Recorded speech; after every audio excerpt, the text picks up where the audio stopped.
from Los Angeles, this is the Special Report with Areva Martin.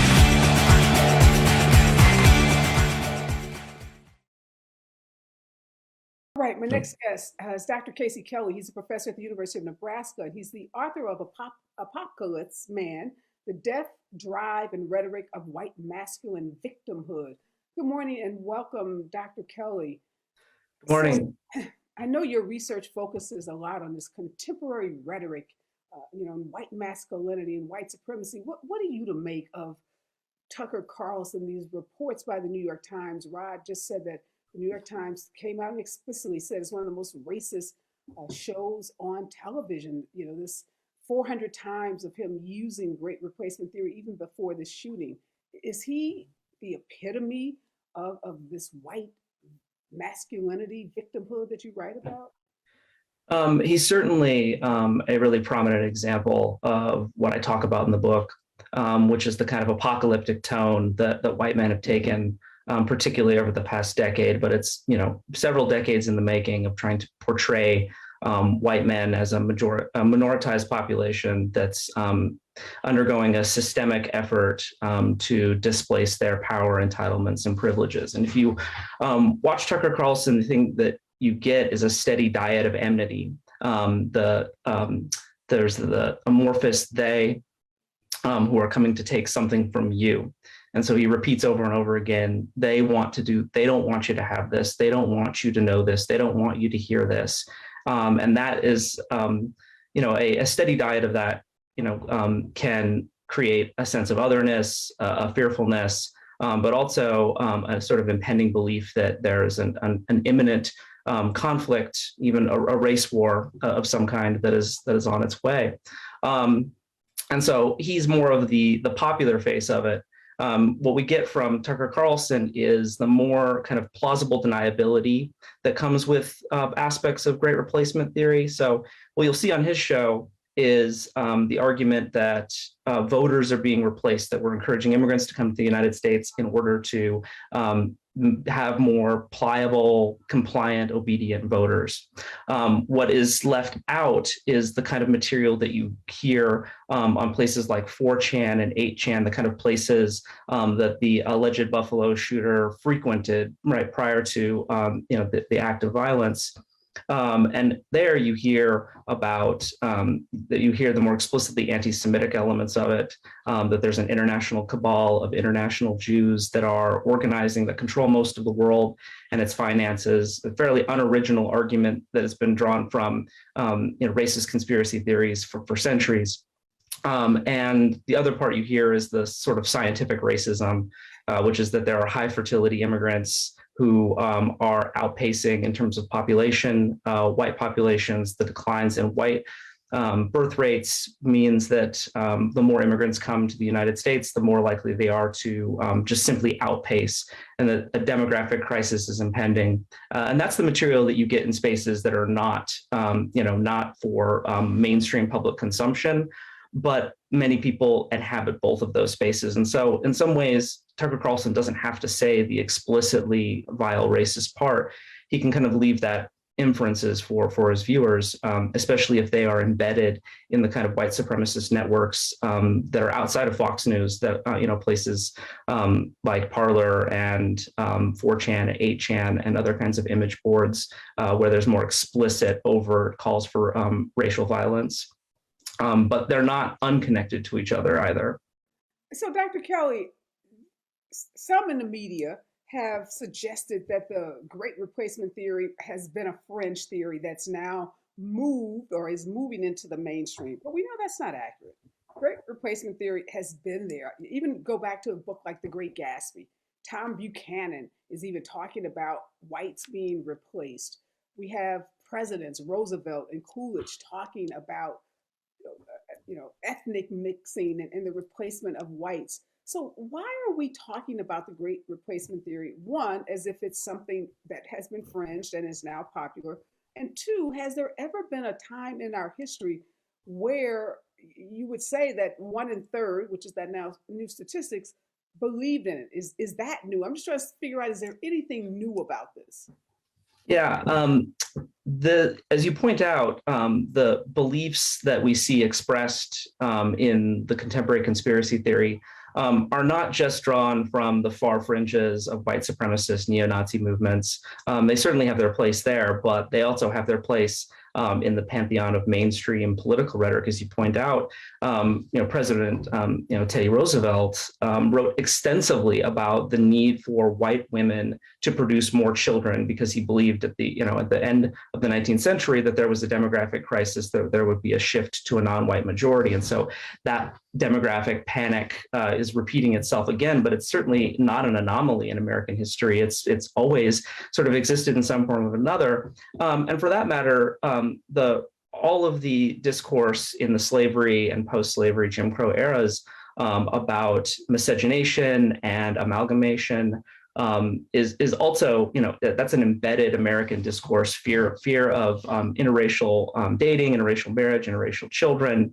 There's an extensive amount of panic about that throughout American history. Anti-miscegenation laws are not actually, that didn't get repealed that long ago. And so in light of that, there's the fears of both being overwhelmed by a horde of non-white others, and also just general fear that as the white racial stock becomes somehow diluted, that it will then dilute the political and economic power that comes with it. And so that's not an anomaly in American history, as you say. That's been in the mainstream. I think people are just attending to it now, I think because they're forced to. And I think that one of the largest problems is that to admit what we've just talked about is to upend some of the mythologies we have about the progress of American racial equality in America, and that we are still deeply embedded in white supremacy and white nationalism are still very much a part of American democratic history. And so I think that to talk about it in that way is one has to examine all of the myths that they hold to be true, which is that there's a fringe group of racists that are not on the right side of history. But the harder thing to do is to look inside and see the ways in which you've benefited from that and the way in which that's been a part of your history. That's a much harder thing to do. And so I think that it's easier to blame, fringe white supremacists than it is to take a hard look inside. Yeah, I'm shaking my head because you're so right. So many of the folks that we hold up as heroes in this country, like Roosevelt, people don't want to go there. They don't want to examine them and see them for all of who they are or were and all of their complexities. We want to carve out the good part of them and, celebrate that and ignore, whether it's Woodrow Wilson, the Princeton and all of those, we can just, call the roll on white men, mostly who've been held up as heroes that would require us to take a second look at them, going back even to Thomas Jefferson. And we've had that conversation on this show, how we revere Thomas Jefferson. We overlook his slaves that he owned and, the other things that he did. Where does this leave us? And I want to bring into this conversation Marilyn Mayo. She is a senior research fellow at the Anti-Defamation League, a center on extremism. Welcome, Marilyn. So, good morning. Professor Kelly has just honestly said this is hard stuff for Americans to deal with because it exposes in so many ways how this racist rhetoric and ideology is so deeply embedded in everything America. And it prevents us from saying, it's those extremists over there. It's not us good, Democratic, in particular, Americans. So at the Anti-Defamation League, I know you all have been tracking these hate crimes, and I think I saw a statistic that African Americans continue to be the largest demographic that is targeted by these extremists. Is that accurate? I believe that it's both African Americans and Jews who are targeted, by these extremists. And I think that, Professor Kelly was making a lot of very good points. And one of the things that we're seeing is really the radicalization of, there's, and I want to also point to, there are different versions of the Great Replacement theory, which have been alluded to. There's the extremist version, of course, that white supremacists and other extremists talk about, but there's also a more mainstream version, which we're also talking about, and both are harmful and toxic. The more mainstream version may not mention, Jews being behind the Great Replacement theory, but in any case, it's still talking about bringing in, the other, people of color to replace what people call either traditional Americans or legacy Americans. A lot of different buzz terms that are used.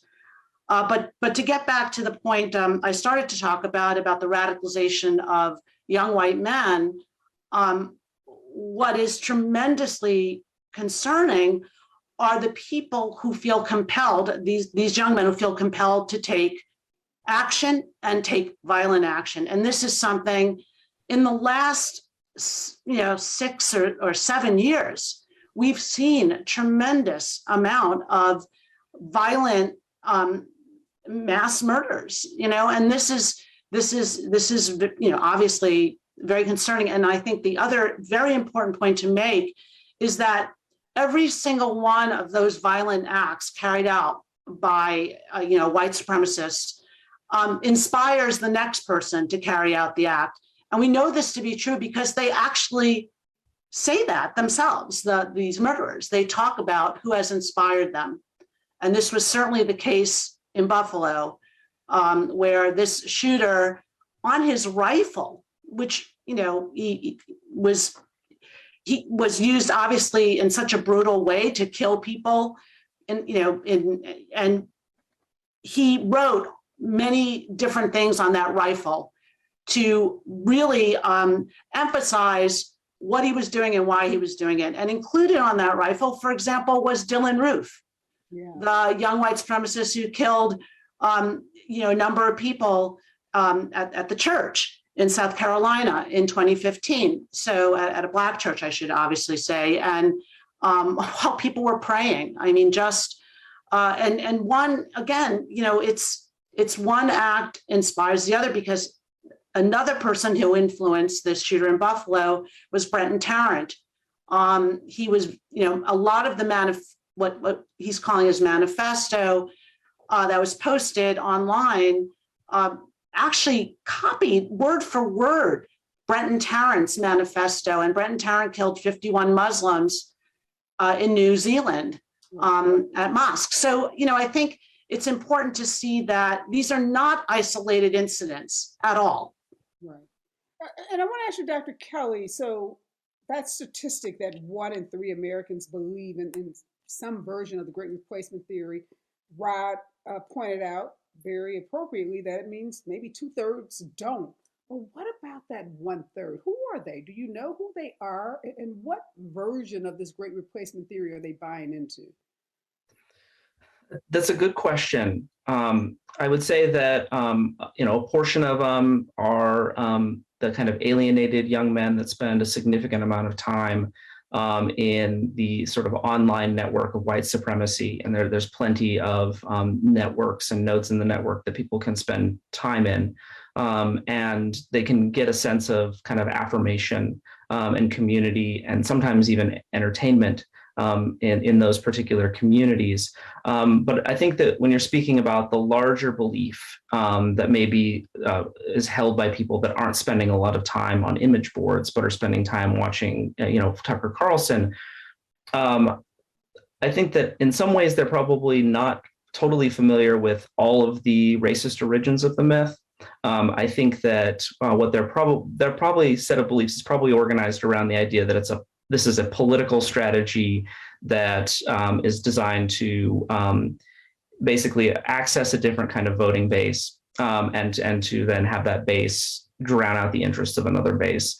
But I don't think that they're necessarily aware of all of the other kinds of racist population science and other kinds of anti-Semitism that are sort of bound up in the more extreme version of the narrative.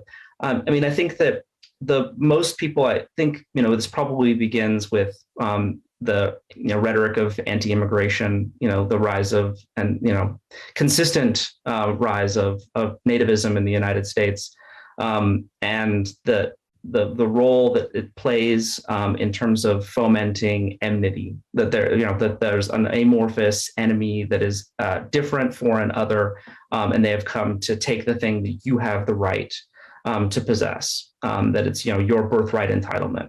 And that's something that someone wants to take for you. So I would say that there's various levels of commitment that you might see in that 1/3, right? Some people may just take it as an assumed, sort of cynical and racist idea that there's a different demographic voting bloc that's going to be used to usurp the interest of another. But I don't think they're necessarily aware of all the other kinds of racist entailments that come with it, which in some ways I'm hoping is something that is a little glimmer of hope, right? That when we point out the sort of deeply problematic, violent racism that underwrites the myth, that it may make it more distasteful for some people to overtly identify with it. Yeah, obviously you can think of the folks that stormed the Capitol as being a part of that 1/3, but when you talk about it being sanitized to be about voting and make it about Democrats versus Republicans, which is what Tucker Carlson is saying, is the Democrats and the national elites, that, Marilyn, makes it really easy, I think, for lots of people who consider themselves mainstream Republicans to say, yeah, this is a problem because the Democrats are stacking the deck. They're cheating the system somehow. They're bringing in these people who have no quote unquote rights to be here so that they can win elections. How do you combat that? Because that's not, attached to the man who drives 200 miles to shoot innocent people, or the Dylan Roof who goes into a church to shoot innocent people who are praying in a church. There's a lot of space in between those two theories, but both equally problematic and dangerous. So how at the league are you fighting against, not just the extreme, which is, a lot easier, but the now more sanitized, more subtle version of this theory? Well, unfortunately, we're seeing, certainly in the last few years, a real normalization of some hateful ideas. And one of the main things that I know we try to do is deal with social media companies, which, we've talked about the places where people go who find this kind of rhetoric, but you have to really go to the source, and social media companies have a responsibility to take hateful speech offline, but we also have to educate young people. And I think that this is something that we try to do with different programs that the ADL does, A World of Difference, and other programs that talk about accepting various differences and trying to understand, trying to get young people. And I think that the key is young people to understand that differences can be a good thing, right? And that we're a country of all different people and diversity. And I think, though, that there's also the adults that need to be aware of the impact that their words have. And I think it's really important that leaders, politicians and other leaders in communities speak out, when racist theories are promoted, when we see that people are being targeted for what their color, their religion, their gender, whatever it is. People, good people need to speak out, as the saying goes, and that's how we fight hate speech. We know that we can fight hate speech by promoting good speech. That's something we talk about. There's this idea that with the First Amendment, you can obviously the First Amendment is very important, but hate speech needs to be combated on a lot of different levels. So, Dr. Kelly, last question for you. You've written the book, the definitive narrative on this population of white men who feel like they are victims or have made themselves into victims. What's the future of them? Are they going to, as long as there are political figures like Donald Trump and his minions, are they going to continue to grow and expand and prosper? Or do you see some immediate future where, they are silenced? That's a great question. I wish that I could be a little more optimistic. What I see in the sort of normalization of white supremacy, right, where far right ideas are becoming more acceptable to sort of speak in mainstream circles, where members of Congress can hold these beliefs and not be held accountable for any of them. And so I worry that we're in an age of demagoguery, of racist populism, in which the only way in which we can address large structural problems that seem alienating and difficult to deal with is to produce racial scapegoats. And so, right, part of the concern that I have is that the intensification of wealth stratification will likely produce the conditions for greater alienation and greater radicalization of young white men in particular. And this is a problem that is deeply structural, but one that demagogues don't tend to offer the actual solution for. Right, so Trump didn't really offer any kind of substantive economic strategy that would lift middle America Rust Belt voters out of their long decline.